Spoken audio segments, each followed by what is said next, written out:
जय। बहुत ही सुंदर प्रसंग है। धनीजा बाबा सेवा समिति द्वारा संचालित, जिसके प्रधान श्रोता श्री हनुमान जी हैं, बाकी हम सब आप हैं। और आज भगवान ब्रह्म वरदान के कारण भक्त के ने विवश होकर के मैया कौशल्या की गोद में लेते हैं। कौशल्या काम कोट छब श्याम शरीरा, नीलकंज बारद गंभीरा। इतना सुंदर स्वरूप है भगवान राम का। नीले नेत्र हैं जैसे बादल, नीले नेत्र हैं जैसे बादल हो। गंभीरा, गंभीर बादल, जो एकदम तने हुए बादल, बरस नहीं रहे हैं लेकिन गंभीर बादल हैं, ऐसे उनके सुंदर सुंदर नेत्र हैं। करोड़ों कामदेव के समान उनकी सुंदर छवि है। काम कोट छब श्याम शरीर, श्यामला शरीर ऐसे सुंदर दिखता है जैसे करोड़ों कामदेव उसके आगे बेकार हो गए हो। इतना सुंदर शरीर है भगवान राम का। और नीलकंज बारद गंभीरा, नेत्र नील कमल के समान और बारद के समान, नीले बादल के समान है। और उन चरण सुंदर सुंदर अरुण लाल लाल चरण है। पैर भगवान राम के लाल लाल है। कोई मिलाता है तो उससे कट जाता है। और उन चरण पंकज नख ज्योति, सुंदर सुंदर लाल चरण है। और ऐसे चरण लाल हैं जैसे कमल पंकज, कमल में ऊपर नख में एक ज्योति प्रकाश सा जल रहा हो, प्रकाश दिख रहा हो, ऐसा ऐसे पैर हैं। कमल तल में बैठे जनु मोती, और वो ऐसे कमल के ऊपर बैठे हैं जैसे मोती रखा हो, कमल के उस पर मोती रखा हो। इतना सुंदर पैर भगवान राम के लगते हैं। रेख पुलिस ध्वज अंकुश सोहे, 3 रेखाएं हैं।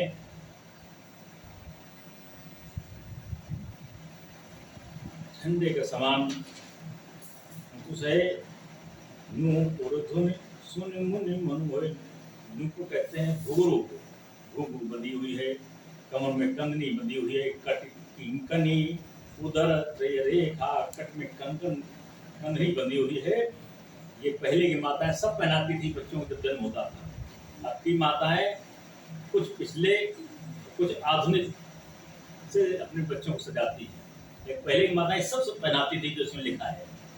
ऐसे सुंदर बालक लगता था। कहते किंकनी कंधनी बच्चे थे, उम्र में है। उधर ये रेखा, 3 रेखाएं हैं भगवान राम के शरीर में, पेट में। नाभि कबीर जान दीजिएगा, जिसने नाभि देखी है भगवान राम की, कि सुंदर नाभि है, इसका कोई वर्णन नहीं किया जा सकता है। भुज विशाल आभूषण द्युत भूरी, हर नख शोभा पूरी, और मणिहार पद के शोभा, वे प्रचरण देखत मन लोभा। इतना सुंदर शरीर है, इतना सुंदर, जिसकी शोभा वर्णन नहीं की जा सकती है। और बड़ा ही सुंदर, बहुत बढ़िया एक बात और कही है कि वे प्रचरण देखत मन शोभा। ब्राह्मण का चरण उनके मस्तक पर, वक्षस्थल पर है। जो हमारे परशुराम जी के जमदन के पिताजी थे, उन्होंने एक बार परीक्षा ली। सारे देवी देवता इकट्ठा हुए, बोले ब्रह्मा विष्णु महेश में किसकी पहले पूजा करनी चाहिए। बोले परीक्षा कौन लेगा। तो परशुराम जी के बाबा, इनसे कहा गया, इन्होंने कहा मैं परीक्षा लूंगा। तो उन्होंने कहा आप भी, भृगु नाम था उनका, भृगु जी आप के अलावा कोई परीक्षा नहीं ले सकता है। प्रभु चल दिए ब्रह्मा जी का दरबार लगा था।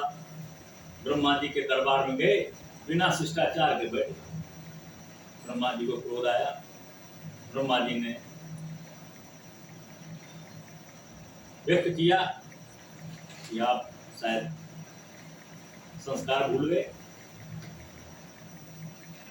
प्रभु जी को तो परीक्षा लेनी थी, प्रभु जी ने कुछ नहीं कहा।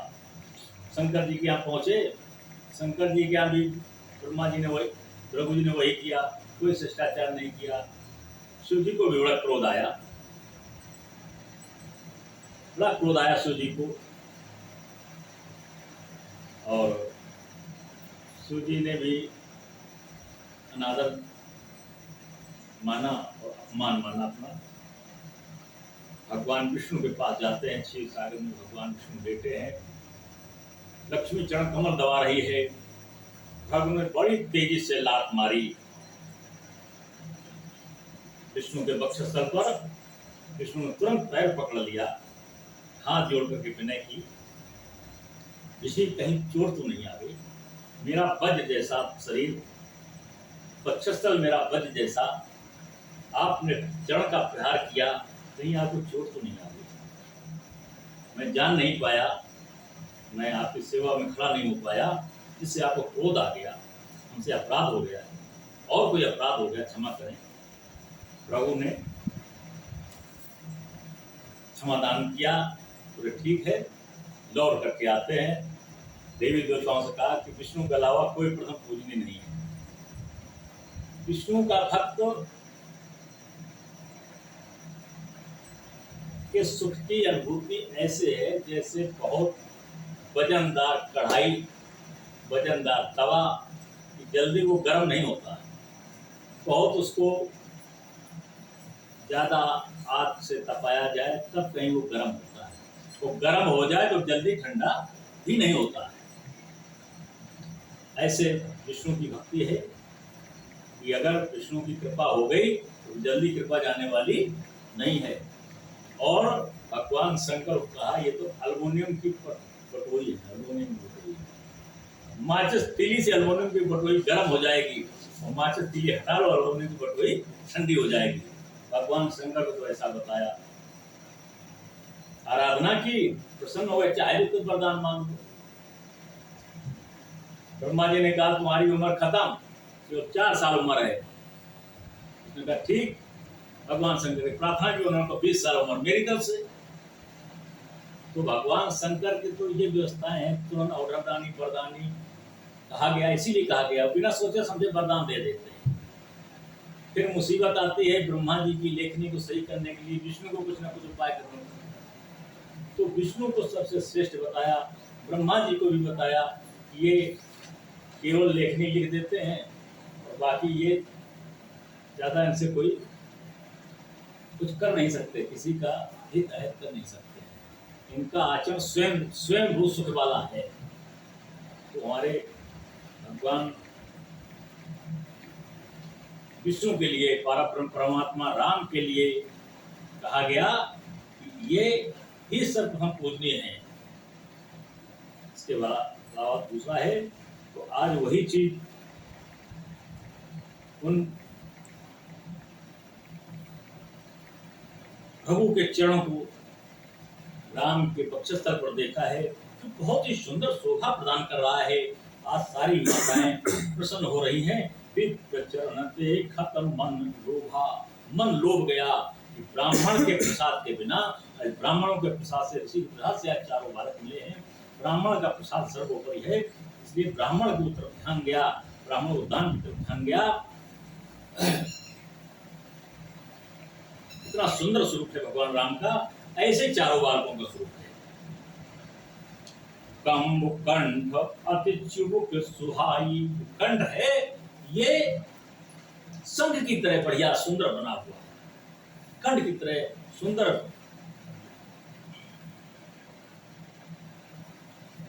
कंठ जो है शंख की तरह बना हुआ है। आनंद अमित मदन छवि छाई, ये जो मुख है ये तो अनंत कामदेव से भी सुंदर बना हुआ है। और दुई दुई दशन, दुई दुई दशन यानी 4 बालकों की बात कही है। दुई दुई दसन दो दो दांत है, दसन माने दांत, इनको है चारों को। दुई दुई दसन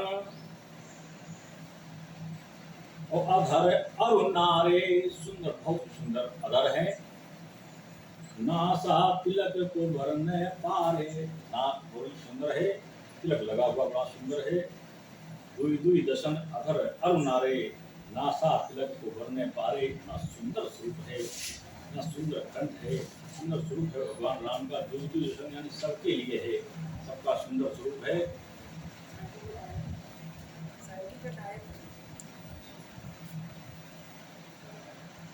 तो ये सुंदर श्रवण, कान बड़े सुंदर है। सुचारु कपोला, गाल बड़े सुंदर है। वो अति प्रिय मधुर तो करे बोला, और सबसे ज्यादा सुंदरता तो ये है उनकी तोतली भाषा, छोटा बालक तोतली भाषा बोलता है, बहुत सुंदर लगती है। कंठ कंबु कंठ अति चुबुक सुहाई, आनंद अमित मदन छब छाई। दुई दुई दसन अधर अरुणारे, नासा तिलक को भरने पारे। दुई दुई दसन की बात आई, दो दो दांत की बात आई, तो केवल दुई दसन होता, ये केवल राम के लिए होता। दुई दुई यानी चारों बालकों के दो दो दांत हैं, सबका वर्णन किया गया है, सब बड़े सुंदर हैं। सुंदर श्रवण, कान बड़े सुंदर हैं। सुंदर श्रवण सुचारु कपोला, अति प्रिय मधुर तो दरे बोला। चारों बड़े तोतली भाषा बोलते हैं और राम का संबोधन है। दतुलिया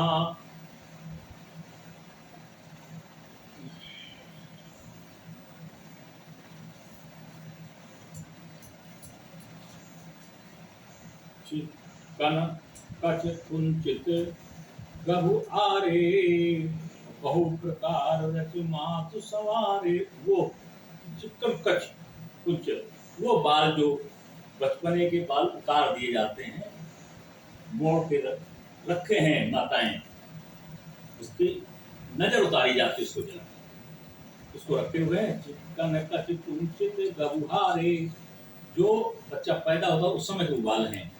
बहु प्रकार रचि मात, बहुत प्रकार से संभाल करके रखी सारी माताएं बच्चों के। झगोलिया तनु पहराई, पीला वस्त्र पहनाया है, पीला पीला झगोला पहनाया है प्रभु राम को, यानी चारों बच्चों ने पहना है। तो जान पान बिचरन मुहि भाई, चल देते हैं भाई, पानी पैरों से चलते हैं, घुटनों पर चलते हैं, खड़े होकर नहीं चल पा रहे हैं, घुटनों पर चल रहे हैं। पीत झगोलिया तनु पहराई, जान पान बिचरन मुहि भाई। चारों भाई, बड़ा स्नेह है, चारों भाइयों को सभी माताओं ने पीला झंगोला पहनाया है और पैरों के बल घुटने चल रहे हैं। इतना सुंदर स्वरूप है। रूप सर कहीं नहीं कहीं सुत से खा, सो जान नहीं सपन्यों नहीं जही देखा। इतना सुंदर स्वरूप है जिसका शेष नाम भी वर्णन नहीं कर सकते हैं, सादा वर्णन नहीं कर सकते, इतना सुंदर स्वरूप है। आज देख करके बड़े मोहित हो रहे हैं। माँ पिता जो भी देख रहा है सब मोहित है। आस्तुति कर न जाए भव भयमाना, जगत पिता मैं स्तुति कर जाना। स्तुति करने लगती है मैया, ध्यान आता है ये तो मेरे बालक हैं, भूल जाते हैं कि मैंने उनसे ब्रह्म प्रार्थना किया थी कि मेरे बालक बन के आ जाइए। स्तुति करते हैं, याद आता कि नहीं तो मेरा बालक है, तो संसार जान जाएगा ब्रह्म पैदा हो गया, इसलिए भय खा गई माँ। जगत पिता मैं सुत कर जाना, जगत के पिता को मैंने सुत जाना है। सुत के लिहाज से उनकी स्तुति नहीं की, मन ही मन किया है। आज स्तुति कर न जाए भय मना, स्तुति समाज नहीं कर सकती माँ। कौशल्या को पता है भगवान है हमारे गोद में, लेकिन स्तुति नहीं कर सकती, पता लग जाएगा संसार को ब्रह्म आ गया है। जगत पिता मैं सुत कर जाना, ये जगत का पिता है जिसको मैं सुत बनाए हूँ। हर जननी बहुविध समझाई, यह जन कहूँ कासिम सुन माई। कभी भगवान ने समझाया था, जिसमें शंख चक्र गदा पद्म लेकर के अवतरित हुए थे। कौशल्या काफी देर तक स्तुति करती रही। बाद में याद आया कि मैंने तो ब्रह्म को बालक के रूप में मांगा था। प्रार्थना किया कि रूप जागो, अपने वास्तविक वात्सल रूप में आइए, बाल रूप में आइए, वो लीला में देखना चाहती हूँ। तो हरि ने समझाया था, भगवान ने समझाया था, कभी सपने में बता न देना कि ब्रह्म आया है। अपने स्वरूप का, हमारे स्वरूप का दर्शन कभी मत कराना। कभी ऐसा भाव न लाना कि मैं ब्रह्म हूँ। तो आज भय खा रही है जननी। बहुत मन करता है प्रार्थना करूं भगवान से कि कितना सुंदर स्वरूप है, कितना आनंद दिया है बालक बन करके, लेकिन भय की बस कारण उसने स्तुति नहीं की है। बार बार कौशल्या विनय करे कर जोर, अब जन कभो व्यापे प्रभु मोहि माया तो। समय अपनी गति पर पहुंच गया है। आज कौशल्या बार बार, बालक दोनों चारों चल रहे हैं, घुटन देख कर इतनी आनंदित होती है। कभी ब्रह्म की तरफ ध्यान जाता है, कभी बालक की तरफ ध्यान जाता है। लेकिन भगवान ने कहा था ये राज राज रहे, इसलिए कह नहीं सकती, स्तुति नहीं कर सकती है। लेकिन बार बार कौशल्या विनय कर रही है कि बस प्रभु, अब दोबारा तुम्हारी माया हम में लिप्त न हो जाए, पुनः संसार में मेरा आवागमन न हो जाए। बस मन ही मन ये विनती करती है मैया, और पुनः ये माया न व्याप हो। अब जन कबहू नहीं व्याप है, मतलब आज नहीं, अब कभी व्याप ही नहीं माया। ये हमारी कौशल्या ने मांगा है, ये विनय किया है। आगे कौशल्या राम और आधा सुनाएंगे और सुनेंगे सब लोग। बहुत ही सुंदर भगवान की बाल लीला प्रारंभ हो गई है, और कैसे कैसे बाल लीलाएं करेंगे ये देखेंगे। और वैसे ही बच्चे आज भी अपने घरों में वैसी बाल लीलाएं करते हैं। कभी बेचारे डांट भी खा जाते हैं, लेकिन उनको डांटा नहीं जाता है, डांटना भी नहीं चाहिए, क्योंकि वो भगवान के स्वरूप होते हैं। उनको कोई राग द्वेष से संबंध नहीं होता है, भगवान का स्वरूप होता है। जो बच्चों से प्यार करता है वो साक्षात समझो ईश्वर से प्यार करता है। इतना सुंदर संवाद हमारे राम चरितमानस में हमारे बाबा तुलसीदास जी ने लिखा है। इसीलिए अगर हमारी रामचरितमानस को केवल पढ़ लिया जाए और उसका अनुकरण कर लिया जाए, कोई ऐसा प्रश्न नहीं संसार में जिसका उत्तर से रामचरितमानस में नहीं है, जीवन व्यक्ति का सुखद और सफल हो जाता है।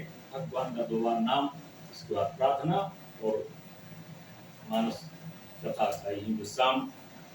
फिर अगले रविवार को मिलेंगे। भगवत कृपा ऐसी हम सब पर बनी रहे, बस यही बार बार प्रार्थना है। श्री राम जय